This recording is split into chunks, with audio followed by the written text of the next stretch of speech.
following is a presentation of the Colonial Radio Theatre on Brilliance Audio.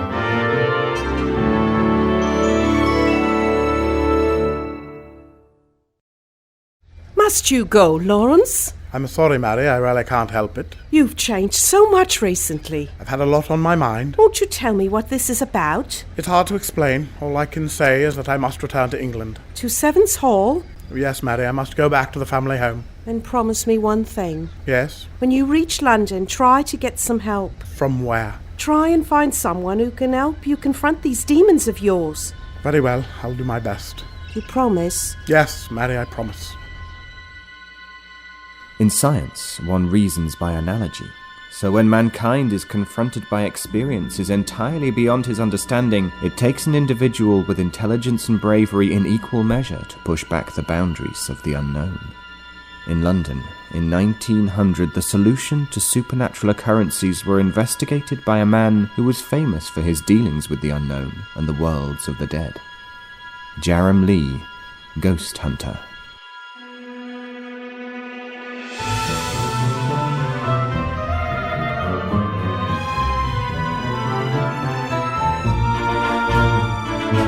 Jarrem Lee, Ghost Hunter, starring Jerry Robbins as Jarrem Lee and Joe Caliendo Jr. as Arthur Bennett. Tonight's episode, The Suicides at Sevens Hall.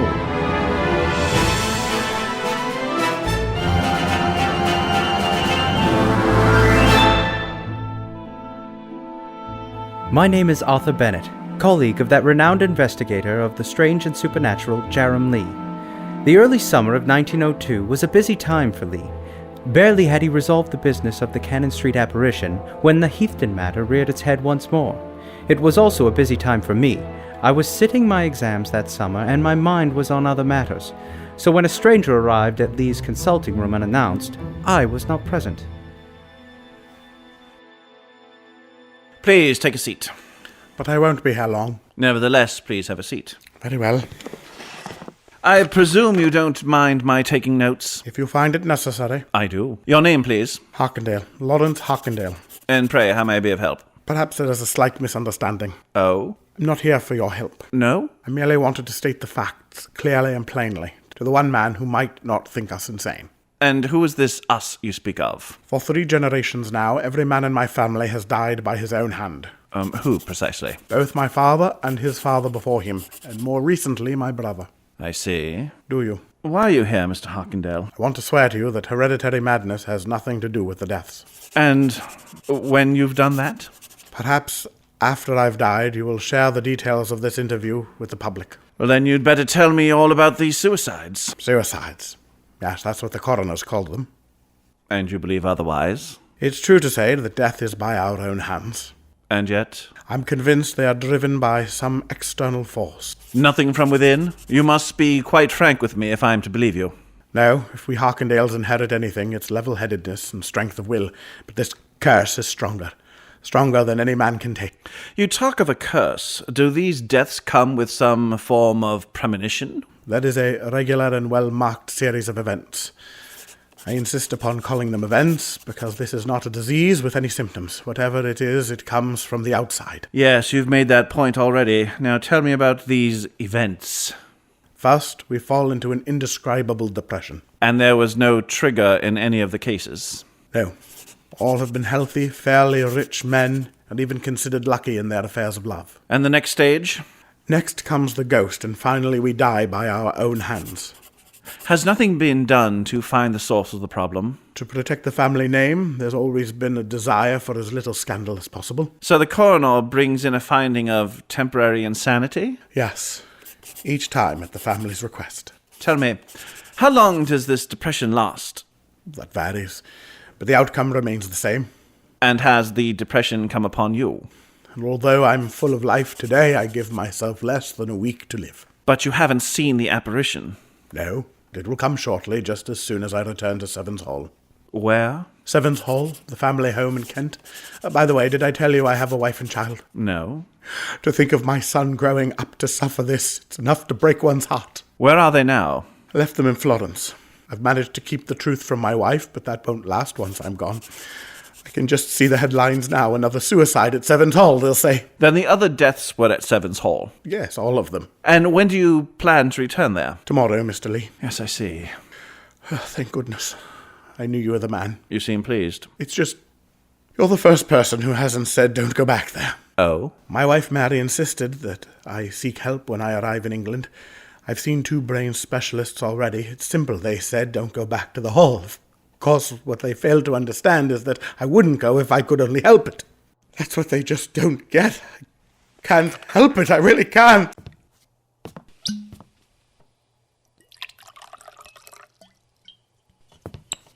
Here, have a brandy. It should quiet your nerves. Thank you. Now listen.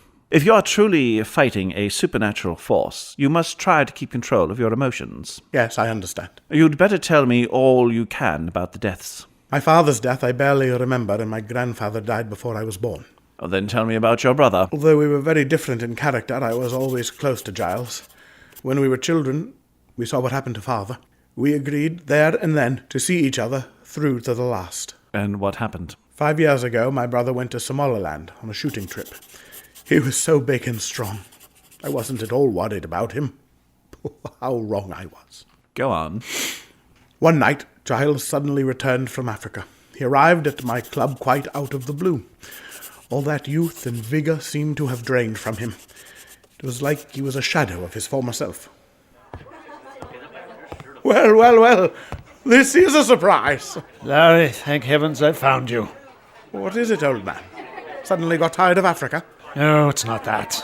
And what about that beautiful fiancée of yours? Is she with you? No, not this time. But what about your swearing never to be parted?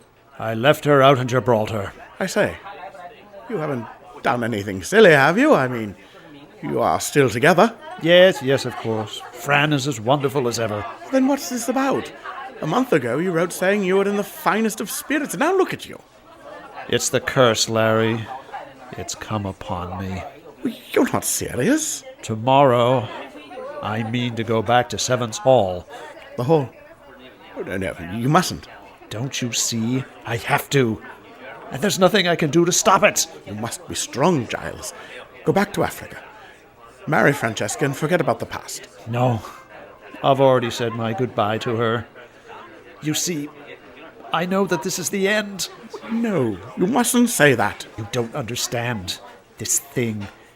It's like an irresistible force. Nothing can prevent me returning home. Nothing. You have to believe me. If there's anything I could do. Then I'll come too. You will. We promised each other that we'd face this thing together, didn't we? Yes, I remember. But I hardly expected you to... Have no fear. I'll be with you no matter what.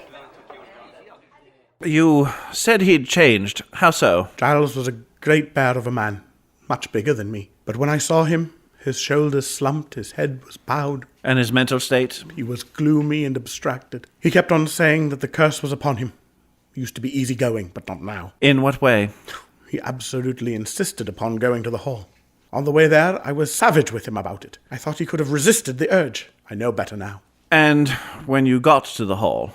All was quiet on the first night. Or on the second? He rushed into my bedroom saying, "He's here." Did he ever describe what he had seen? Never. No one has ever seen it, or at any rate lived long enough to describe it. But once it comes, this is the horrible part, it never leaves us. It dogs us, step by step. You mean you could actually hear it following him? Yes. It's rare for a ghost to take on a physical form, rare and dangerous. He was so scared of the footsteps, he took to his bed almost immediately. During that time, I barely left his side. For 2 days and nights I sat with him. I saw the terror in his eyes, that growing fear, you know. I don't think he was scared of anything before in his life. Then what happened? It was on the third night that things got worse. Far worse than before. It's good of you to be here. I don't know what I've done without you. Don't be silly, you know I'd never leave you. You look dog-tired. We're both exhausted. But don't worry, it'll be dawn soon. Oh, you know I can hardly keep my eyes open. Larry? Larry? I wish I had the courage to sleep too, but I daren't, not with that thing in the room with me. You're here, aren't you? Yes, I can sense you. You're coming closer now. Coming toward me. What are you doing? Get off! Giles! Giles, what is it? How? The knife! Try and move your neck. That's it. Thank heavens you were here. What happened? As soon as you fell asleep, it came for me. I thought you were trying to strangle yourself with your belt. No, it was him. He had my belt, not me. Still, it's over now. For how long? After that, I daren't leave him alone. I'm hardly surprised. Next day, I made arrangements for an attendant to join us. He sat outside Giles' door each night. Only one morning he must have dropped off, and before he could stop him, Giles had left his room and flung himself over the balcony. He died, I take it. I almost think it was a relief to him. Nothing but death can stop this evil. No, there is one thing you must always remember. Good is always inherently stronger than evil. I wish I could believe you. But the evidence is all around us. Think about it. If health wasn't stronger than disease, the human race would be dead within 12 months. But this evil is different. It cannot be beaten. It's a pity you've made up your mind like that. One force pitted against another will always have a chance of success, no matter how small. Where Giles and I failed together, I'm hardly likely to succeed on my own. But you won't be alone. I won't. I will be accompanying you to Sevens Hall. I don't know what to say. Then say nothing. And there is someone else I should like to join us. Then he must be a brave fellow. Brave is one word to describe him. Foolhardy is another. If he's willing to come, he's more than welcome. Then I'll send for him at once. He wouldn't forgive me if I failed to invite him along.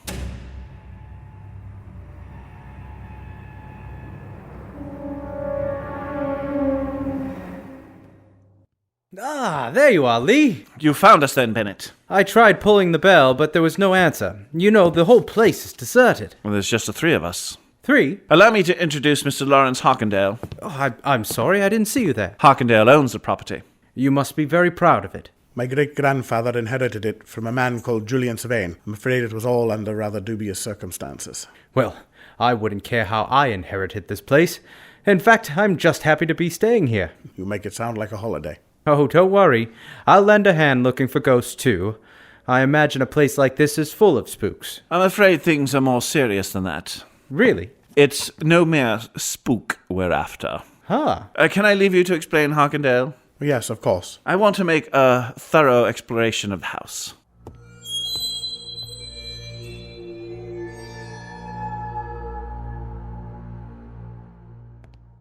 Did you find anything? No signs of a haunting, if that's what you mean. But I do have a couple of questions for Harkendale. Where is he? He's gone out to the library to fetch a book. Good. The more we can do to distract him, the better. Is that why you asked me here? I'm afraid not, although your good cheer is always welcome. Well? When the time comes, someone will have to watch over him constantly. I can't do it alone. Is it safe to leave him now? Only when the spirit manifests itself will we need to worry. And how will we know that? We must listen out for the footsteps, Bennett. That will come next. Ah, there you are, Harkendale. Did you want me? I have a couple of questions about your brother's death. Well? Perhaps we can go into your brother's bedroom. There are some points I'd like to clear up. His bedroom is just up here. Watch yourselves on the handrail there. It looks like it's been smashed through. When did this happen? On the night Giles died, I hardly been back here since and haven't bothered to get it fixed. Is this where he fell? I'm afraid so. He ran out of his room there and went over the handrail. May I see?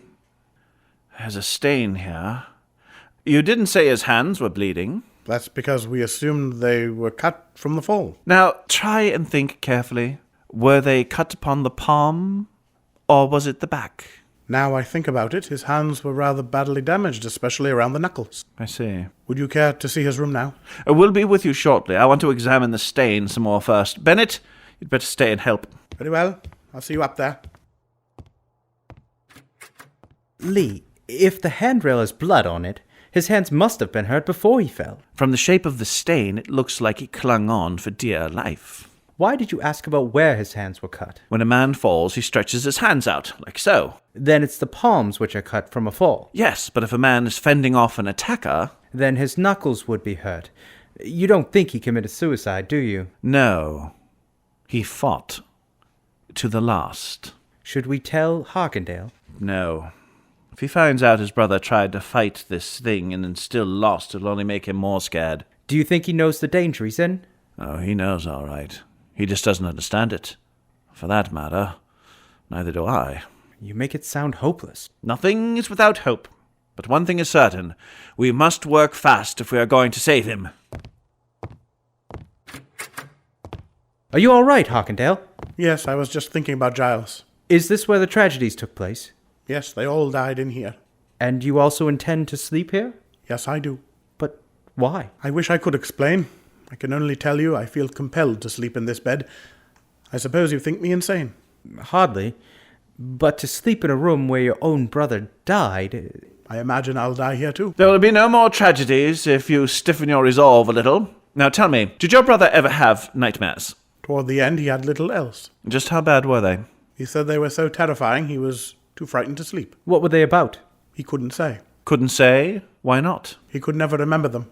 You didn't mention that before. Sorry, it's just I didn't want you to think that Giles was mad. Haven't we already made it clear we don't doubt your brother's sanity? Yes, but... You must learn to trust us, Mr. Hawkindale. Yes, I can see that.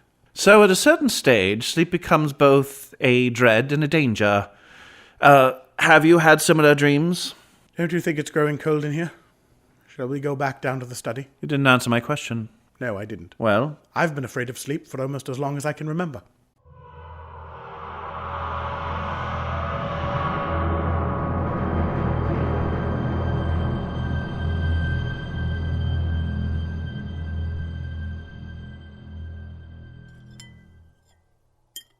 Well, that wasn't too bad a meal considering. You make a fine chef, Hawkindale.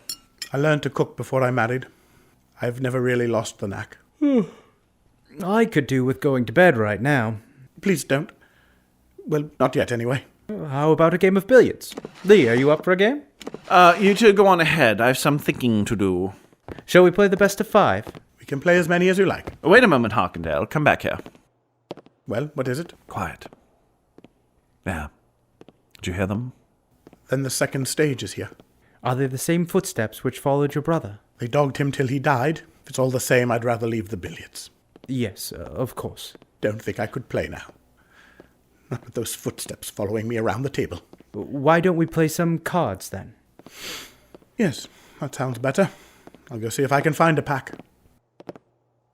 Lee, is it my imagination, or is there a shadow following him down the corridor? No, it's not your imagination. From tonight, we mustn't leave him alone, not for a minute. What do you mean? We'll move 2 couches into his room and take turns to keep watch. Remember, Bennett, from now on, his life is in our hands.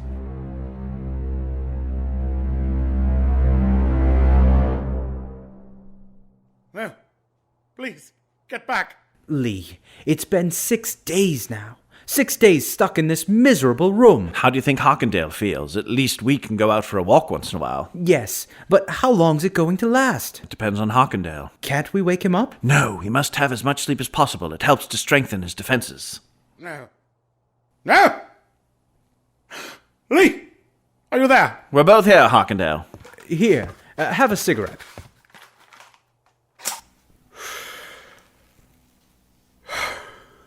Thank you. How do you feel? I try to get sleep, but I always seem to feel more tired when I wake up. And what about your dreams? Do you remember what they were about? You've asked me that time and time again. Well? Although I wake in absolute terror, I just can't gather my senses quickly enough to remember them. Maybe next time, then. Do you think my dreams are the key to this business? Yes, I do. Except for the couches we're sitting on. You've emptied the room. I thought it for the best. You are afraid I'll try to kill myself, aren't you? If the danger is great enough, a man can be pushed to almost anything. Just remember, we're here to protect you. Sometimes I almost wish I could die to escape this thing. My terror grows even more unbearable every day. I sometimes feel like I can't endure it any longer. You must try to remain focused on all you have to live for. Yes, try to remember your wife and child. Yes, you're right, of course. Then try and get some sleep. You promise not to leave me, don't you? We'll not leave, will we, Bennett? No, definitely not.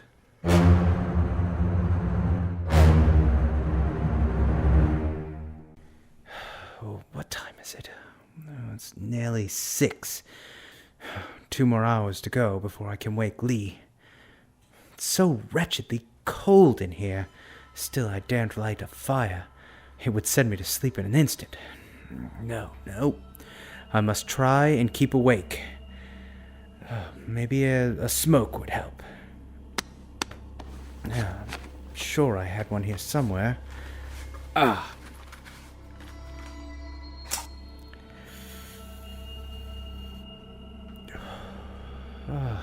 Yes, that's better. Harkindale must be stopped. Lee, did you say something? Harkindale must be destroyed. Lee, what are you doing? Harkindale is evil. Lee, are you awake? I must kill Harkindale. Lee! Get your hands off him, Lee!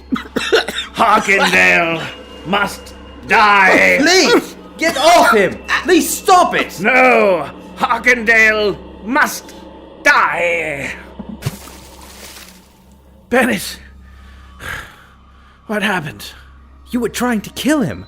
I threw the water over you to try to wake you up. Yes, I remember. The hatred, Bennett. This thing despises him and all the Harkindales. It must have infected my mind when I was asleep. It tried to get me to kill him. Harkindale! Dear God, he's trying to strangle himself.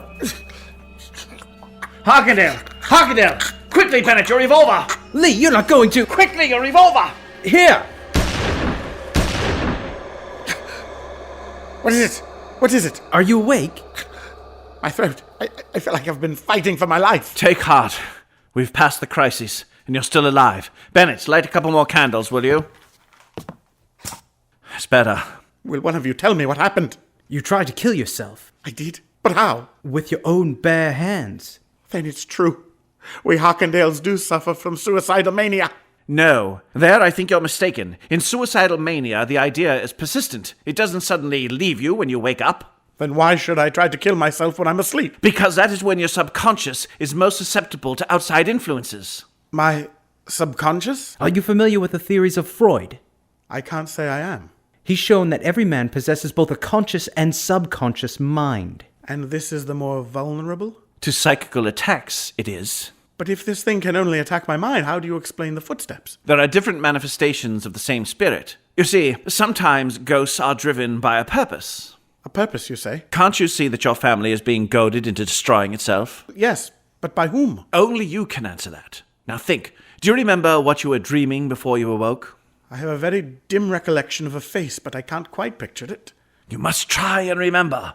Whose face did you see? I can't... Try and describe it then. It was long and sinister, and those terrible eyes.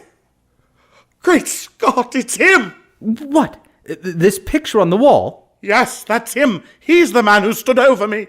Who is he? His name is Julian Sylvain. He was the last of their line. You know, this house is called Seven's Hall. Yes? Well, it's a corruption of their old Norman name. You see, we Harkindales were distant cousins of the Sylvains, and we inherited this place after he died. When did this happen? Oh, it was all about 100 years ago. My great-grandfather was rumored to have murdered his only son. Is that how your family came to inherit the hall? Yes, and he bitterly resented it too. Do you think he's trying to destroy the family line? It's possible. What do you think, Lee? Did he die here? Yes, here in this very room. If this is indeed where he spent his final moments, and if they were filled with hatred for the Harkindales... Can't we stop him? Don't you see? You've already won the most important battle. I have? You understand your adversary now. That's the most important thing. Yes. You know, I feel better already. Then let us leave this dreadful room and go outside. The sun will be up before long, and I wish to see it rise. How do you feel? I can't explain it. The fear is still there, but its control of me is gone. Now that I know the man I'm facing, I feel sure I can beat him. I'm glad to hear it. It's not over yet, but I'm sure you will win, especially if we can weaken his hold on this place. How can we do that? Destroying the painting will help, and anything else that belonged to him. Was he buried hereabouts? Yes, in the family crypt. You must arrange to have his body disinterred immediately. And after that? If you take my advice, you'll travel for a while. You know, I think I will. And when you're done, I'd sell this place. I think your family has paid a high enough price for it, don't you?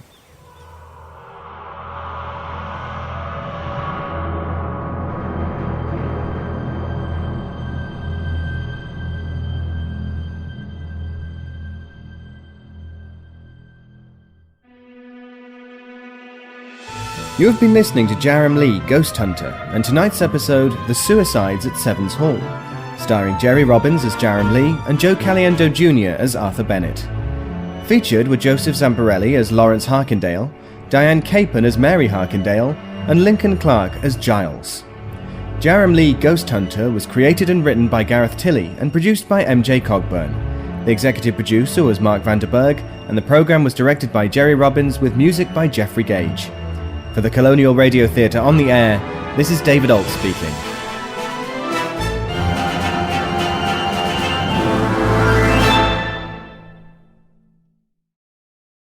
On reviewing the case of Mary O'Farrell and the ordeal which she was subjected to, I find myself increasingly dwelling upon matters. Although the case occurred over 15 years ago, barely a day goes past without my thinking about her and how it ended.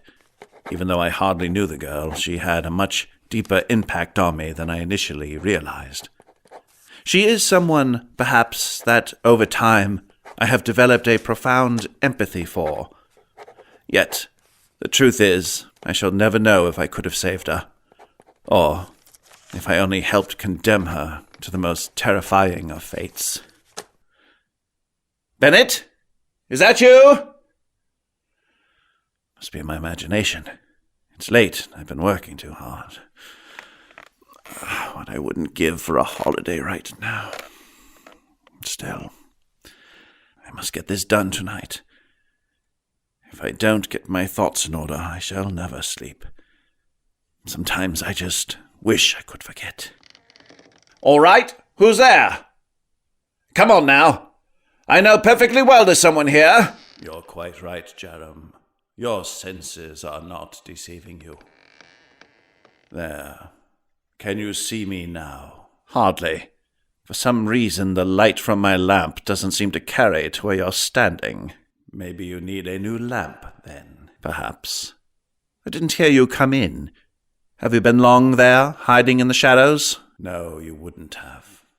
I find I make very little noise of late. Do you know what time it is? It's rather late for visitors, don't you think? It's just past midnight, or the haunting hour, as it is sometimes known, and much too late for uninvited guests. I'd agree with you there. If I was a guest, that is. These are my rooms, are they not? This is my place, my domain. True.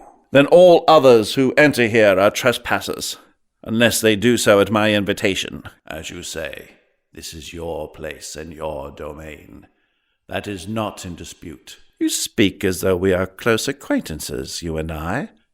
Yet I find I cannot place you intimately. Come forward, can't you? Step into the light, where I can see your face.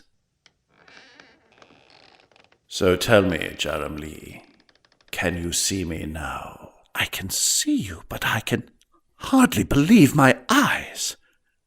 I see my nose, my lips, and my mouth. I see my face.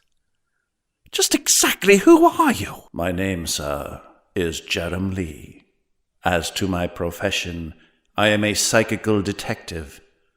That means I deal in the occult and the abnormal. The newspapers of the gutter call me a ghost hunter, due to my unequaled success in facing the supernatural. In science, one reasons by analogy. So when mankind is confronted by experiences entirely beyond his understanding, it takes an individual with intelligence and bravery in equal measure to push back the boundaries of the unknown. In London, in 1900, the solution to supernatural occurrences were investigated by a man who was famous for his dealings with the unknown and the worlds of the dead. Jarrem Lee, Ghost Hunter.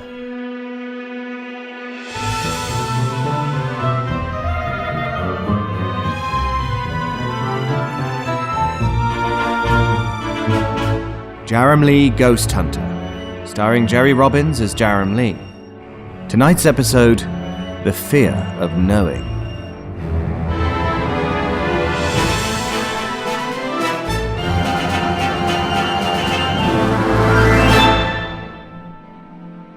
My name is Jarrem Lee, psychical detective and investigator of the strange and uncanny.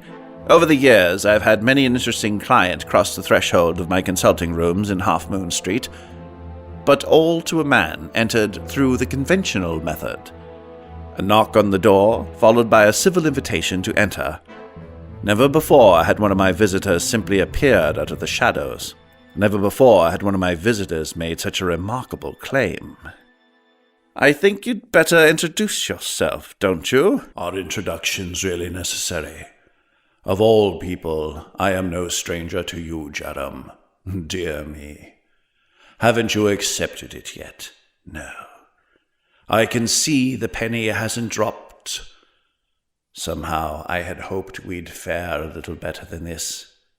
Still, I never was one to jump to conclusions. Slow and methodical, take in all the evidence first. You know you're making quite a spectacle with all this talking to yourself. I'm touched I entertain you so. It wasn't meant to be a compliment.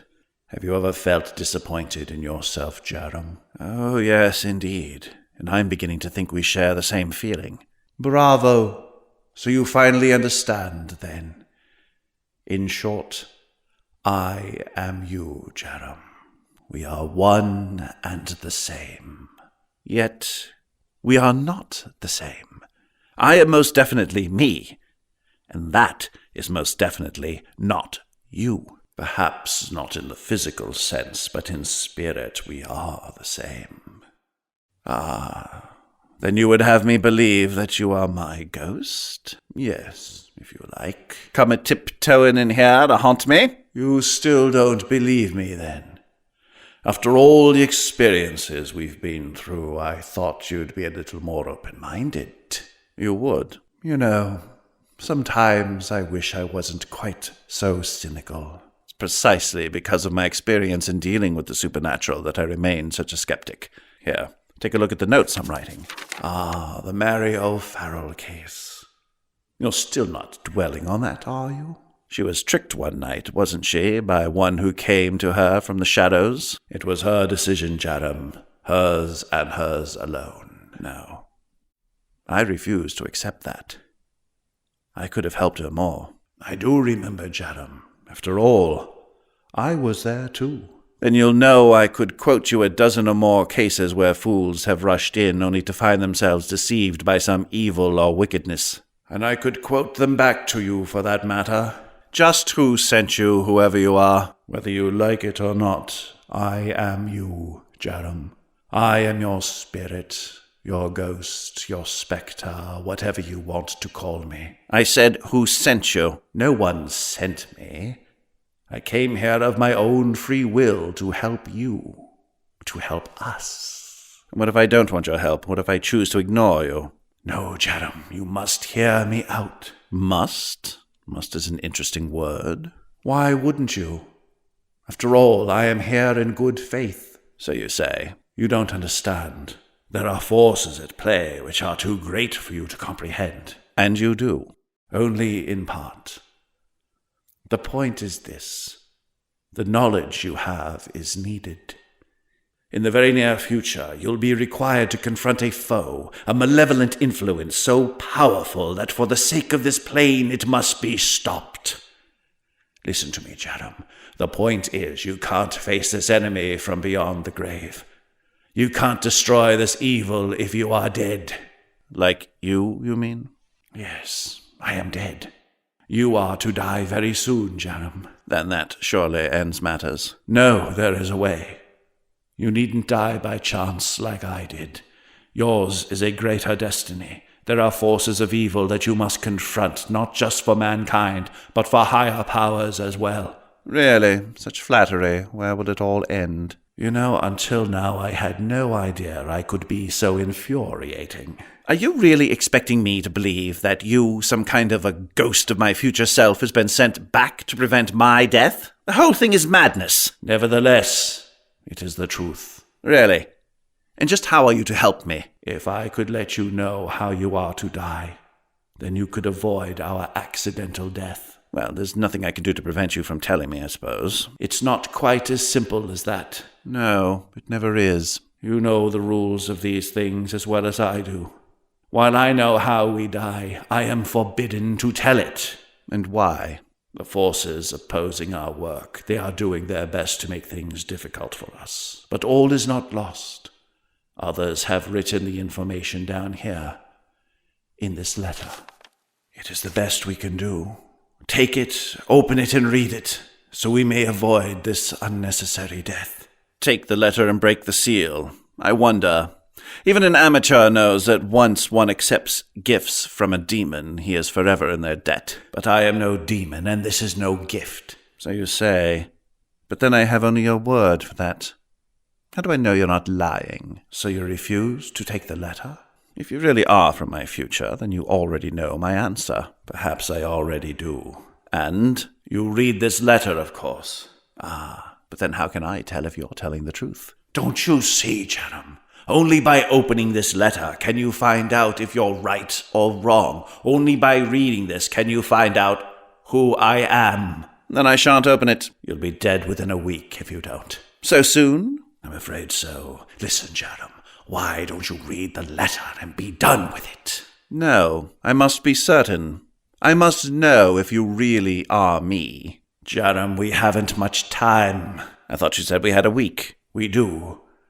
But I cannot hold my form here for much longer. It drains my strength. No, you can't expect me to rush this decision. It's simply not possible. Very well, then. I shall do my best to return to you. When? I shall come tomorrow night, here in our study. No, let us meet at the same time, but at a place of my choosing. So be it. Here, you'd better take your letter with you. Until tomorrow, then, Jarrem. Aye. Until tomorrow, Sir Ghost.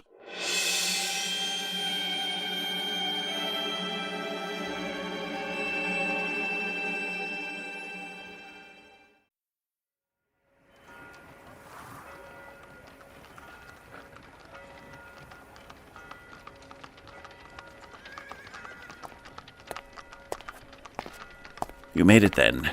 Did you ever doubt I would? No, not really. Well, I must say you could have picked a more convivial setting. What's wrong with our club or some out-of-the-way tavern?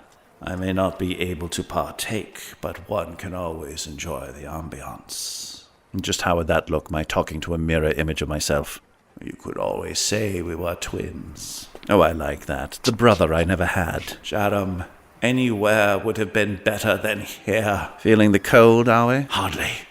But standing on street corners was never my idea of a pleasant night out, and it's not yours either. No, I brought us here for a reason. You see that theater opposite? Yes. It's the Holborn. And don't you think it's a little grandiose to call it a theater? It's nothing better than a run-down music hall. Do you remember who used to play there? You're not still mooning over that girl, are you?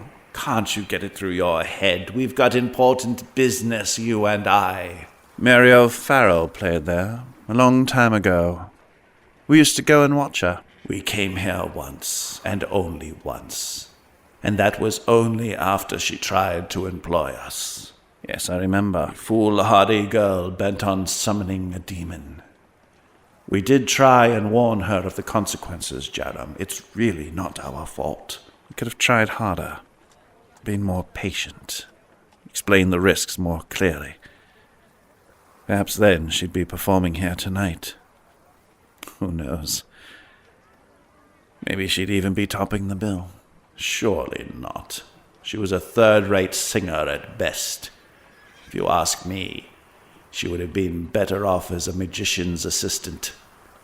In fact, anything which didn't involve her singing. Don't sound very much like me when you're talking about her.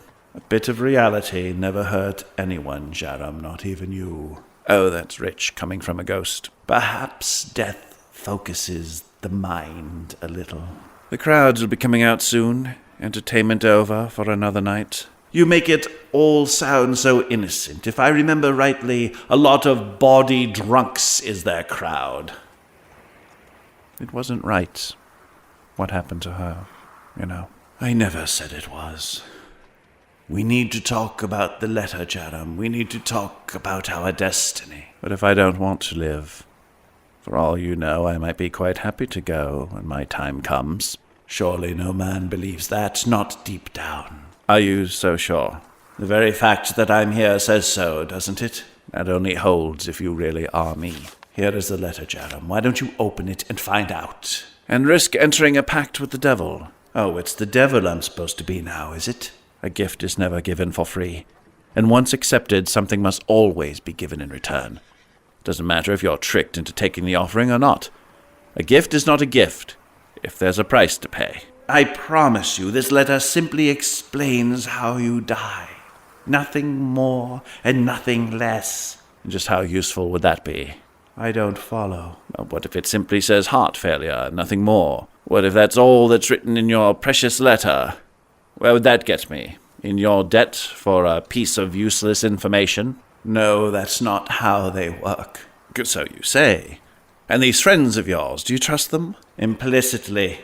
Sooner or later, you have to trust someone, Jarrem. Do you? Of course. You talk about the forces of good, and believe me, I've read book after book on the subject. I know you have. I've read them too, remember? But these powers, they never seem to fulfill their promise, do they? You're thinking of the Nephilim. I've returned from the dead once before to complete a task for others. Is it a case of once bitten? Listen, Jarrem. Whether you believe it or not, there is a force for good on this earth, and they have brought me back to prevent our death. You'll soon learn you cannot hide from destiny. And they told you that, did they? In a fashion, yes. And just how do you know you're not the one being tricked? Based on your performance, I hardly seem gullible, do I?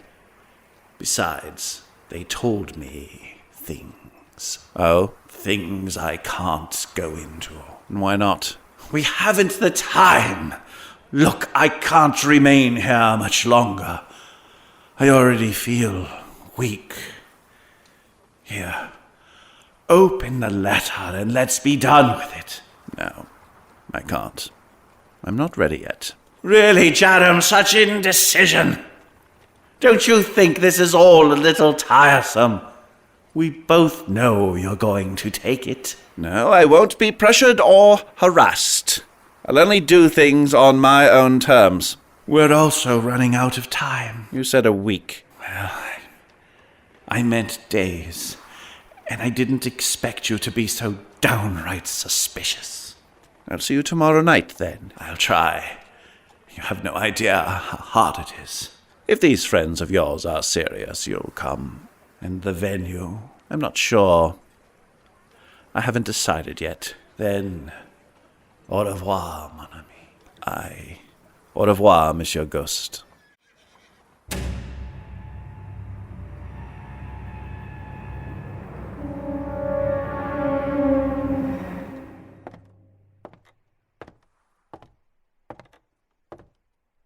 Jarrem, are you there? You're late. It's getting harder each time. I wasn't sure if I would make it at all. Powers on the wane, are they?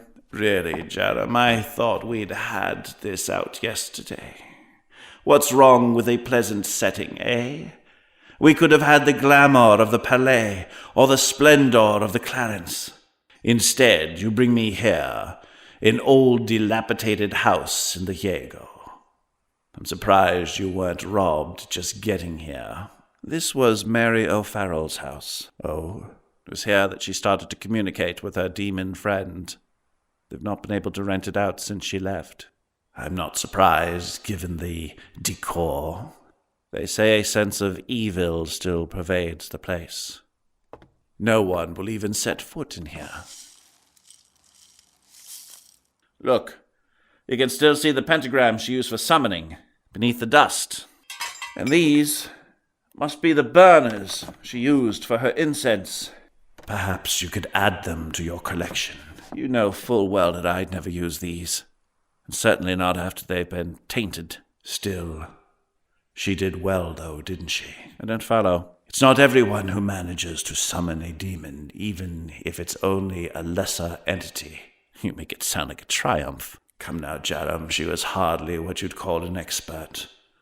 There are others far more knowledgeable who've had none of her success, even after years of trying. You know, I sometimes wonder if they prey on the weak, or at least those who can be easily persuaded. Like you mean? Hardly. But then I would be a much bigger prize, wouldn't I? Worth making the extra effort for. and they'd have the luxury of making their timing right. Meaning, say, when I was at a particularly low ebb. I wonder what went through her mind when the demon materialized. I bet she could hardly believe it. I'm surprised she didn't faint. It's not everyone who has our constitution of handling the supernatural. No, I rather think she was stronger than that. At least in spirit, anyway. They must have had some conversation, mustn't they? You think they chatted about the weather? You don't go to all the effort of summoning a demon without some goal in mind. No, I guess not. So she must have spoken with him here, in this room. And what did he say? Do you think she needed much persuasion? There must have been something she wanted. And then, when she thought she had an agreement, a clearly constructed deal, he tricked her. For that matter, I wonder what she offered him. A soul is the traditional price of any pact. There is no reason to doubt that was the case here. What I don't understand is what she wanted, and just what did she receive? Jarrem, why are we wasting so much time over this? It's over and cannot be changed. It's time for us to focus on the future and the good we can do. If I take that letter of yours, don't tell me after all this time you still believe I'm lying. Let's just say the jury is still out. Very well then, I've a proposal for you. One that will give you the proof you need. Go on, why don't you ask me a question? Any question that only we could know. I've been waiting for you to suggest that. Well, no, I don't think so. Sometimes you try even my patience. I simply don't think it's a good enough test, that's all. Why ever not? By your own admission, you're a ghost of sorts, aren't you? Haven't I said as much? And accustomed at hiding in the shadows. So how do I know you haven't been there for a very long time, observing me, watching my every move? Really, Jarrem, I never knew I was so paranoid. No, but you must admit it's a possibility, isn't it? Well, I suppose. Then you'd agree asking questions isn't any form of examination at all. It's a rationale of sorts. Look, Jarrem, all this talk is getting us nowhere. Here, why don't you just take it and be done with it? Perhaps. Then you'll open it, perhaps tomorrow. Tomorrow? And perhaps tomorrow will be too late. Listen, Jarrem, this can't go on. We have important matters to attend to, you and I. And you listen to me. No amount of cajoling will make me open that letter. And when I do read it, it will be only when I'm sure I can trust you. Do you understand? I think you've made yourself quite clear. Then I think it's time for us to go. Well, if that's all you have to say on the matter. I'll see you tomorrow, then. And do try to make it somewhere more pleasant next time.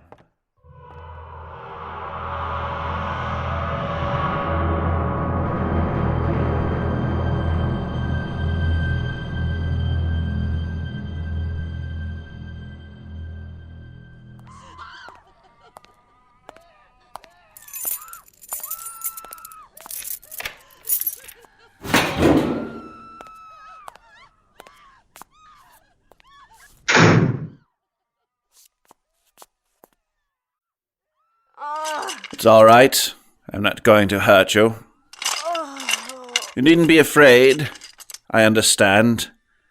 I think I know what happened to you now. I must say, you've really outdone yourself this time. Even for you, Jarrem, this is impressive. Where the devil are we? Bethlehem Hospital, known hereabouts as Bedlam. You know this place has become a byword for insanity. Yes, so I'm told. Then why have you brought me here, Jarrem? I always knew I was a gloomy soul, but even for you, this is positively macabre. Do you know who she is? What, our friend in chains here? Yes. She is a patient here. This is her room. They don't usually chain them, do they? No, the nurse explained that. She's prone to violent outbursts and breaking her bonds. The poor devil. Now would you care to guess her name? Let me see now. Is it Mary O'Farrell by any chance? Did you know she hasn't spoken since that night? Whatever happened between her and that demon, she hasn't been the same since. This is all very tragic, Jarrem, but believe me, she is not important in the wider scheme of things. You, however, most definitely are. Come here, Mary. You see, I think I know what that demon told her. Really? How can you possibly know? I just know. How? I know you haven't seen her. I am you, remember, and I know we haven't seen her. That is all true. Then how can you possibly know? I know by looking in her eyes. Here, why don't you try it yourself? Really, Jarrem, these games are beneath even you. You want me to read that letter of yours, don't you? Yes. Then I said, look. Oh, very well. Come here, my dear. And what do you see? I see nothing, Jarrem. An empty vessel. I see a mind that has departed. Then I can see something you cannot. Oh, and what is that? I can see her humanity. I can feel, because like her, I am human, and I am not. She was most unusual when she came to see us. Yes, I do remember. She didn't want to be a success. Are you sure? That's not how I recall matters. No, she merely wanted to know if she was going to be a success. It was the not knowing that preyed on her mind. She was like a child on Christmas Day, wanting to know what's inside her parcels before she'd even opened them. You know, I think that's what that devil showed her. I think he let her see the future. Really, Jarrem, this is most fanciful even for you. You can almost imagine him softly speaking to her, gently coaxing her. You see, most people would ask to be given success, or perhaps even the perfect voice. Most demons would struggle to deliver that. But to show one's future, to let her know if she was to be a success, now that is something they could do, do you think? I am told they can even tell you how you're going to die. That is, if you let them. Like me, you mean. I've felt you there for a very long time, watching. But I've never known for certain. I told you once before, simple paranoia. You can follow me, witnessing the events of my life. But you can never know how I feel, can you? You can never get inside my mind and my emotions. That is what I needed to test. That is how I knew you were lying. That is how I knew you weren't me. You're a clever one, Jarrem, I'll grant you that. Clever enough to checkmate you. But have you, though? Despite what you say, you can never be entirely sure, can you? Only this letter holds the truth. I guess in a few days' time, I'll be certain, won't I? If you're still living, that is. I've a fair idea I will be. After all we've been through together, you're leaving me here, like this, in Bedlam? Somehow I think it fitting, don't you? You were a good opponent, Jarrem Lee. I'll miss our banter, you and I. Do you think he was a just winner, Mary? You really are a pretty one. I can see why he remembered you so well. He said I lacked humanity. Yet when I look into your eyes, I too am almost minded to give you back your wits, to undo the damage wrought when you read that letter I gave you. It's possible, I suppose. Come here then, my pretty.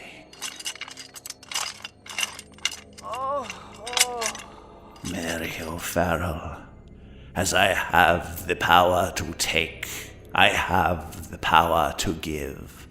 To you, I return your mind as it was. Well then, you didn't expect instant results, did you? No. It'll take a week or so. And perhaps if you are released from here, you'll be good enough to go see Mr. Jarrem Lee again and tell him what I've done. Who knows? It may even make him doubt himself just a little more. What's that? Oh no, my child, I'm afraid not. That's not how it works, you see.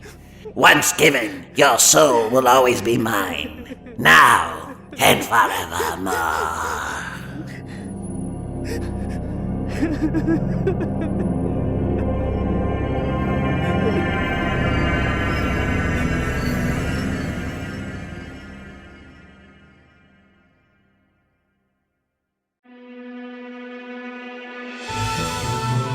You have been listening to Jarrem Lee, Ghost Hunter, and tonight's episode, The Fear of Knowing, starring Jerry Robbins as Jarrem Lee. Jarrem Lee, Ghost Hunter was created and written by Gareth Tilley and produced by MJ Cogburn. Executive producer was Mark Vanderberg, and the program was directed by Jerry Robbins with music by Jeffrey Gage. With the Colonial Radio Theatre on the air, this is David Alt speaking.